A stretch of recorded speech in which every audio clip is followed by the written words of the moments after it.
तो आइए आज की इस वीडियो में अपन देखने वाले हैं क्रिस्टलीय और अक्रिस्टलीय ठोस, जो कि मैंने पिछले वीडियो में बताया था कि ठोस और ठोस के सामान्य लक्षण क्या होते हैं। अब इस वीडियो में अपन देखने वाले हैं कि क्रिस्टलीय प्लस अक्रिस्टलीय ठोस क्या होते हैं और उसमें क्या होते हैं, समदेशिक और विषमदेशिक गुण क्या होता है उसके बारे में अपन पढ़ेंगे। तो यहाँ पर सबसे पहले अपन को समझना है कि क्रिस्टलीय और अक्रिस्टलीय आखिरकार क्या है ना। तो समझिए, देखिए क्रिस्टलीय का मतलब आम भाषा में अपन बोलते हैं तो उसको अपन कह सकते हैं कि एक व्यवस्थित बंदा, और अपन कह सकते हैं अक्रिस्टल ठोस यानी कि वो अव्यवस्थित बंदा है ना। मतलब यहाँ पर अपन को व्यक्ति से लेना देना नहीं है ना। अव्यवस्थित व्यवस्थित मतलब समझाने का तरीका ये है कि समझिए ध्यान से, क्रिस्टलीय का मतलब होता है व्यवस्थित। अब यहाँ पर समझिए ध्यान से, अपन का पीछे आ रहा है वर्ड क्या, ठोस। क्या आ रहा है, ठोस। मतलब क्या हुआ कि ऐसे ठोस जिनकी संरचना क्या होती है, निश्चित होती है, नियमित होती है, व्यवस्थित होती है, उसको अपन क्या कह सकते हैं, ठोस। कौन सा ठोस, क्रिस्टलीय। और जिसमें अनियमित या अव्यवस्थित होती है ऐसी ठोस जो संरचना होती है उसको अपन क्या कहते हैं, अक्रिस्टलीय। अब आप एक एग्जांपल समझिए ध्यान से। अगर आप बाजार गए होंगे है ना, बाजार गए होंगे तो देखा होगा बाजार में कि देखिए एप्पल जो होते हैं ना, एप्पल उसको ऐसे रखेंगे, मतलब जो नीचे रखेंगे वो कितने रखेंगे, ज़्यादा रखेंगे, उसके ऊपर रखेंगे थोड़े कम, उसके ऊपर रखेंगे थोड़े कम, उसके ऊपर रखेंगे कम। उस प्रकार से वो एक प्रकार की शेप बना देते। अब देखिए उसने सजा के उसने क्या किया, सेब जो थे, सेब फल, वो क्या किए, व्यवस्थित रूप से रखे। अब एक मान लीजिए उसने क्या किया, टोकरा लिया है ना, ऐसा लिए टोकरा। अब इसमें इसने क्या कर दिए, सेब को भर दिए। अब इसमें देखिए उसने व्यवस्थित नहीं रखे, जैसे तैसे भर दिए। अब ये कैसे हो गए, अव्यवस्थित, और ये थे व्यवस्थित। अब इसी को मान लीजिए क्या है, क्रिस्टलीय, और इसको मान लीजिए अक्रिस्टलीय ठोस। आपको समझना है ना। अब यहाँ पर देखिए जो सेवफल थे उसको मान लीजिए अवयवी कण। क्या मान लीजिए, अवयवी कण। अभी जो ठोस अपन पढ़ रहे हैं उसमें अवयवी कण होते हैं, या तो वो हो सकते हैं परमाणु, या फिर हो सकता है अणु, या फिर हो सकता है आयन। अब देखिए यहाँ पर अवयवी कण अपन मानते हैं इन सेफलों को। एंड अवयवी कण होती है अगर वो व्यवस्थित रूप से जमे, मतलब एक नियमित ज्योमिति बना रहे है ना, एक नियमित ज्योमिति बना दे, तो उसको अपन सिंपल कहते हैं क्रिस्टलीय ठोस। अगर वो अवयवी कण अगर एक निश्चित ज्योमिति नहीं बना रहे है ना, तो उसको अपन क्या कह सकते हैं, अक्रिस्टलीय ठोस कह सकते हैं। सिंपल लॉजिक है समझने का। तो आप सेफल वाला कैरेक्टर देख सकते हैं, हालांकि नहीं देखा हो जिन लोगों ने वो देख सकते हैं ना, सेफल वाली जो दुकान होगी है ना, लड़की लोग तो देख लिया होगा। अब देखिए जो क्रिस्टलीय ठोस होते हैं उसको अपन सिंपल भाषा में यहाँ पर मैं लिख देता हूँ कि ऐसे ठोस जिनमें अवयवी कण, ऐसे ठोस जिनमें अवयवी जो कण होते हैं एक व्यवस्थित ज्यामिति बनाते हैं। ये शॉर्टकट डेफिनेशन में लिख रहा है ना, हालांकि बड़ा चढ़ा के लिखना है तो आप लिख सकते हैं। ऐसे ठोस जिनमें अवयवी जो कण होते हैं, मैंने बता दिया अवयवी कण कौन सा हो सकता है, परमाणु हो सकता है, अणु हो सकता है, या फिर आयन हो सकता है। तो देखिए अवयवी कण अगर एक व्यवस्थित ज्योमिति संरचना बनाते हैं ना, ज्योमिति संरचना बनाते, सॉरी यहाँ पर लिखना भूल गया, संरचना बनाते हैं, तो उसे अपन क्या कहते हैं, क्रिस्टलीय ठोस कहते हैं। उदाहरण देखिए, उदाहरण कौन कौन से हो सकते हैं। तो देखिए उदाहरण में अपन को देखना है NaCl है ना, इसके बाद इसमें देखना अपन को CsCl, इसके बाद ZnS है, हीरा है ना, हीरा देखा होगा, डायमंड एंड है ना, रियल में नहीं देखा होगा हालांकि। इसके बाद अपन देखते हैं क्वार्ट्ज है ना, क्वार्ट्ज। तो इतने बहुत सारे हैं यहाँ पर जो कि अपन क्या कर सकते हैं, क्रिस्टलीय ठोस कह सकते हैं इनको है ना। मतलब इनकी जो संरचना होती है एक व्यवस्थित होती है। अब यहाँ पर अपन कुछ एग्जांपल लेके देखते हैं, जैसे कि क्वार्ट्ज को अपन देखते हैं ना। यहाँ पर क्वार्ट्ज भाई साहब है ना, वो कुछ इस प्रकार की संरचना बनाते हैं ना। क्वार्ट्ज भाई साहब होते हैं वो कुछ इस प्रकार की संरचना बनाते हैं। अभी यहाँ पर ये मधुमक्खी का छत्ता नहीं बन रहा है ना, हालांकि मधुमक्खी का छत्ता ऐसा ही होता है। मैं अभी किसकी संरचना बना रहा हूँ, क्वार्ट्ज की ना। क्वार्ट्ज जो होता है उसका सूत्र होता है SiO2, जिसमें ऑक्सीजन परमाणु होता है वो छोटा होता है, जो कि ये कहाँ पर स्थित होता है, यहाँ पर कोने कोने पर है ना। ये होता है ऑक्सीजन, कोने कोने पर स्थित होगा। इसका अगर अपन देखते हैं यहाँ पर सिलिकॉन तो बड़ा होता है, ये बड़ा वाला होगा, वो यहाँ पर बीच बीच में स्थित होगा, है ना। इसको मैं सिंपल यहाँ पर बना देता हूँ। हालांकि आप देख सकते हैं इस प्रकार की संरचना। तो गाइस ये जो अपने बनाई वो है क्वार्ट्ज, जिसकी ज्यामिति होती है वो कैसी, क्रिस्टलीय या फिर व्यवस्थित है। दिख रही है ना व्यवस्थित। देखिए यहाँ पर इसको ऐसे उल्टा करेंगे ना तो ये सेफल मान लीजिए, और इसके ऊपर 2 सेफल, और इसके ऊपर 1 सेफल यहाँ पर आ जाएगा। मैंने इसको ऐसा बना दिया, यहाँ पर जोड़ सकते हैं, बहुत सारी इसके परमाणु से जोड़कर मिलकर बना होता है क्रिस्टलीय ठोस, है ना। अब अपन समझते हैं अक्रिस्टलीय ठोस। इससे पहले यहाँ पर आपको दिखा देता हूँ कि जो क्रिस्टलीय ठोस होते हैं उनमें जो प्रकृति पाई जाती है ठोस की, वो पाई जाती है कौन सी, विषम देशिक प्रकृति। कौन सी पाई जाती है, विषम देशिक प्रकृति। क्रिस्टलेट जो ठोस होते हैं उसमें विषम देशिक प्रकृति पाई जाती है। अब विषम देशिक प्रकृति होता है उसके अगर अपन शीतलन वक्र की बात करते हैं, किसकी बात करते हैं, शीतलन वक्र की, तो उनका जो शीतलन वक्र होता है वो होता है भाई साहब कैसा, विषम से याद रखिए आप क्या, असतत। क्या याद रखिए, असतत। तो इनकी जो शीतलन वक्र होता है वो असतत होता है। अब असतत कैसा होगा, तो देखिए कुछ इस प्रकार का असतत होगा। यहाँ पर है समय अपन का, इसका कुछ ग्राफ बनाएंगे अपन तो, और यहाँ पर अपन मान लेते हैं ताप, और ताप इस प्रकार से। तो इनकी जो संरचना होती है कुछ इस प्रकार से होती है ना। इसको ए मान लीजिए, इसको बी मान लीजिए, यहाँ पर सी और डी है ना, इसको बी है ना, सी है और ए है, तो ये प्रकार का। तो ये कौन सी है, असतत है ना, ये वाला।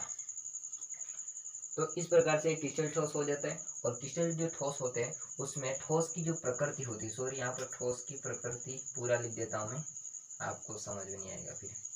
ठोस की प्रकृति, ठोस की प्रकृति कौन सी होगी, विषम देशिक प्रकार की। शीतलन वक्र कौन सा हो जाता है, इसमें असतत हो जाता है। अब ये विषम देशिक क्या होता है उसको मैं अलग से आगे बताता हूँ ना, इससे पहले आप इसका स्क्रीनशॉट ले लीजिए। देखिए अगर अपन अक्रिस्टलीय ठोस की बात करते हैं तो उसमें क्या हो जाते हैं, वे ठोस जिनमें अवयवी कण, वे ठोस जिनमें अवयवी कण, परमाणु, अणु या फिर आयन, अवयवी कण निश्चित ज्यामिति, है ना, या फिर इसको अपन कह सकते हैं संरचना, या संरचना नहीं बनाते, तो उसको अपन क्या कह सकते हैं, अक्रिस्टलीय ठोस, है ना, नहीं बनाते। अब इसमें अपन देखते हैं एग्जाम्पल। एग्जाम्पल कौन सा हो सकते हैं, कांच हो सकता है, प्लास्टिक हो सकता है ना, हो सकता है मतलब होता है ना, कांच, प्लास्टिक एंड रबर। ये जो आप देख रहे हैं कांच, प्लास्टिक, रबर, वो कौन से होंगे, अक्रिस्टलीय ठोस होंगे, है ना, अक्रिस्टलीय ठोस होते हैं। जिनमें क्या होता है, जो अवयवी कण होते हैं वो क्या करते हैं, बदमाश होते हैं ना ज्यादा, तो वो नियमित ज्यामिति नहीं बनाते हैं ना, मतलब जैसा मन में आए वैसे बना देते हैं। अब यहाँ पर अपन कोई ले लेते हैं, मान के चलिए यहाँ पर अपन मान लीजिए प्लास्टिक की संरचना ले लेते हैं ना, तो प्लास्टिक की संरचना मान लीजिए कुछ इस प्रकार से बना दी, सॉरी, है ना, कुछ फिर छोटा यहाँ पर लटक गया, छोटा यहाँ पर, फिर बड़ा यहाँ पर लटक गया, थोड़ा सा बड़ा यहाँ पर, छोटा यहाँ पर। आपको समझाने के लिए बना रहा ना कुछ इस प्रकार की संरचना, जहाँ पर अपने मधुमक्खी के छत्ते के समान आगे बढ़ाई थी ना, उस प्रकार से नहीं होती है। यहाँ पर अव्यवस्थित, यहाँ पर परमाणु होते हैं मान के चलिए, है ना, इसकी संरचना कुछ ना इस प्रकार से होती है, अनियमित होती है ना। तो ये किसकी है भाई साहब, प्लास्टिक की। ये रफ डायग्राम है ना, रियल मत समझिए। यहाँ पर इस प्रकार की इसकी अनियमित ज्यामिति हो जाती है। अब अगर अपन देखते हैं अक्रिस्टलीय जो ठोस होते हैं उसमें अगर अपन ठोस की प्रकृति देखते हैं, ठोस की प्रकृति देखते हैं, तो ठोस की प्रकृति कैसी होगी, समदेशिक। अक्रिस्टलीय में कैसी होगी, समदेशिक, उसमें प्रकृति होती है समदेशिक। अब समदेशिक से अपन को शीतलन वक्र याद रखना होगा, सतत, है ना, समदेशिक से शीतलन वक्र, सॉरी, शीतलन वक्र, ये ब्लैक ब्लैक हो गया, शीतलन वक्र याद रखना होगा क्या होता है, सतत, सतत, है ना। अब सतत मतलब कैसा होगा, देखिए यहाँ पर अपन समय और ताप के मध्य ग्राफ बना देते हैं। ये समय इस प्रकार से बढ़ रहा है और ताप ऊपर की तरफ बढ़ रहा है। सतत मतलब कुछ इस प्रकार से ना, ये जो सतत संरचना होती है वो इस प्रकार से हो जाएगी। तो देखिए यहाँ पर अपने समझा कि अक्रिस्टलीय जो ठोस होते हैं जिनमें अवयवी कण होते हैं वो थोड़े बदमाश होने के कारण से क्या होता है, नियमित ज्यामिति नहीं बनाते हैं, और नियमित ज्यामिति नहीं बनाते उबड़ खाबड़ बन जाती है, और जैसे कांच है, प्लास्टिक के, रबर है, इस प्रकार के ना। तो यहाँ पर देखिए ये मतलब बड़ा साइकिल बन गया, ये छोटा, ये फिर बड़ा, इससे फिर ये बड़ा बीच का है, इस लेवल का, इस प्रकार से हमने रफ डायग्राम से समझ लिया ना। अब यहाँ पर देखिए जो अकिसी ठोस होते हैं उसमें ठोस की प्रकृति होती है वो समदेशिक प्रकार की होती है, और समदेशिक में अगर अपन शीतलन वक्र खींचते हैं तो वो कुछ सतत टाइप का अपन को प्राप्त हो जाता है। अब देखिए आगे अपन समझते हैं समदेशिक क्या होता है, और आगे मैंने बताया विषमदेशिक क्या होता है ना, उसको अपन समझते हैं। इससे पहले आप ध्यान रखिए कि जो अगर अपन बात करते हैं अक्रिस्टल ठोस की, तो इनका अगर उपयोग की बात करते हैं, अगर उपयोग की बात करेंगे ना, तो उपयोग की बात करेंगे तो जैसे घरेलू उपकरण होते हैं, है ना, घरेलू सामान या फिर उपकरण होते हैं, फिर गाड़ी के टायर होते हैं, ट्यूब होते हैं, है ना, इस प्रकार से खिलौने होते हैं, खिलौने होते हैं, इस प्रकार से बहुत सारे अपन की जो भी रबड़ की चीजें बनी होती है, प्लास्टिक वगैरह, तो वो कौन सा हो गया अपन के अक्रिस्टलीय ठोस है ना, तो उसका उपयोग किया जाता है। आई होप को ये सारा समझ में आ गया होगा, इसका स्क्रीनशॉट ले लीजिए। आगे मैं बताता हूँ समदेशिक और विषमदेशिक, है ना। अपन एक समझते हैं समदेशिक, है ना, समदेशिक प्रकृति, और एक साइड पढ़ लेते हैं अपन विषमदेशिक प्रकृति, है ना, समदेशिक प्रकृति और विषमदेशिक प्रकृति, जिसमें अपन को समझना है। देखिए सम का मतलब होता है समान, और देशिक का मतलब होता है दिशा, प्रकृति ना। विषम का मतलब होता है अलग अलग या भिन्न भिन्न, और देशिक का मतलब दिशा। अब देखिए आपने बात की कि समदेशिक जो प्रकृति होती है किस में पाई जाती है, कौन से ठोस में पाई जाती है, तो अक्रिस्टलीय ठोस में पाई जाती है। किस में पाई जाती है, अक्रिस्टलीय ठोस में। अब देखिए अक्रिस्टलीय ठोस में अपन की समदेशिक प्रकृति पाई जाती है, वो तो बात बिल्कुल सही है। अगर अक्रिस्टलीय जो ठोस होते हैं उसमें अपन कुछ भौतिक गुण देखते हैं। क्या देखते हैं, भौतिक गुण। अगर अपन कुछ भौतिक गुण देखते हैं, जैसे मान लीजिए अपरिवर्तनांक है, क्या है, अपरिवर्तनांक है, या फिर मान लीजिए अपन का क्या है, विद्युत चालकता है, ऊष्मा या चालकता,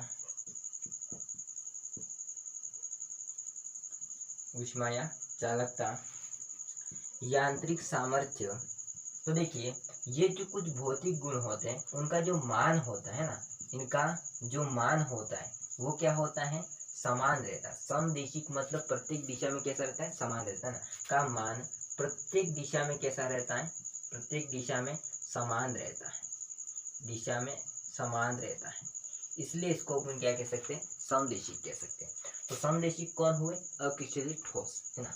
तो देखिए अक्रिस्टलीय ठोस में भौतिक गुण जैसे कि अपरिवर्तनांक, विद्युत चालकता, ऊष्मा, यांत्रिक सामर्थ्य का मान प्रत्येक दिशा में कैसा रहता है भाई साहब, समान रहता है, तो उसको अपन क्या कह सकते हैं, समदेशिक कह सकते हैं। और विषमदेशिक इसका जस्ट ऑपोजिट हो जाता है। तो विषमदेशिक को मैं यहाँ पर लिख देता हूँ, इसमें कौन सा हो जाता है अपन का, क्रिस्टलीय ठोस, है ना। देखिए इसका जस्ट ऑपोजिट इसका विषमदेशिक हो जाता है, जिसमें क्रिस्टलीय ठोस होते हैं उनके कुछ भौतिक गुण होते हैं, जैसे अपरिवर्तनांक, विद्युत चालकता, विद्युत ऊष्मा या फिर यांत्रिक सामर्थ्य आदि का जो मान होता है वो प्रत्येक दिशा में कैसा होता है, समान नहीं रहता है, तो उसको अपन क्या कह सकते हैं, विषमदेशिक प्रकृति कह सकते हैं। तो इस प्रकार से अपन क्या कह सकते हैं, समदेशिक और विषमदेशिक को डिवाइड कर सकते हैं। आई होप को सारा समझ में आ गया होगा आज का टॉपिक, और समझ में आ गया तो उसका स्क्रीनशॉट ले लीजिए।